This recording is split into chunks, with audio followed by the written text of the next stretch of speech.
అమరావతిపై ప్రజలకు వాస్తవాలు తెలియాలని గుంటూరు ఉమ్మడి ఎంపీ అభ్యర్థి పెమ్మసాని చంద్రశేఖర్ అన్నారు.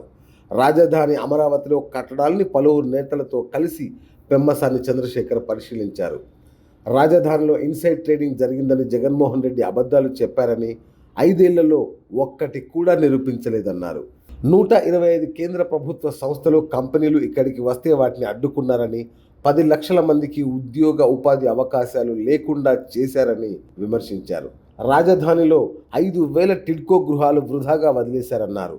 రాజధాని అభివృద్ధికి గత ప్రభుత్వం రూపొందించిన ప్రణాళికల్ని ధ్వంసం చేశారని, R5 జోన్ పేరిట అభివృద్ధి కారిడార్ ప్రాంతాన్ని విధ్వంసం చేశారని విమర్శించారు. అయితే బయటి ప్రాంతాల ప్రజలకు మాత్రం ఇక్కడ ఇళ్ల స్థలాలు ఇచ్చి రాజకీయ లబ్ధి కోసం ప్రయత్నించారన్నారు. రాజధానిలో ఒకే వర్గం వారికి భూములున్నాయని తప్పుడు ప్రచారం చేశారని, 20,000 మంది సన్న చిన్నకారు రైతులు భూములు ఇచ్చారని ఆయన చెప్పారు. రాజధానిలో 70 బహుళంతస్తుల భవనాలు వృధాగా వదిలేశారన్నారు.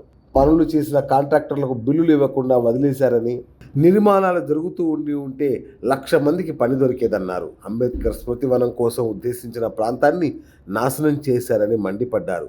దీన్ని కూడా రాజకీయం చేసి వేరే చోట అంబేద్కర్ విగ్రహం పెట్టారన్నారు. రాజధానిలో జరిగిన విధ్వంసం చూస్తుంటే చాలా ఆవేదన కలుగుతుందన్నారు. రాజధాని కోసం ఖర్చు చేసిన 10,000 కోట్ల రూపాయలు వృధా అయ్యే పరిస్థితి ఏర్పడిందన్నారు. అమరావతిలో హృదయ విదారకమైన పరిస్థితి కనిపిస్తోందని ఆవేదన వ్యక్తం చేశారు.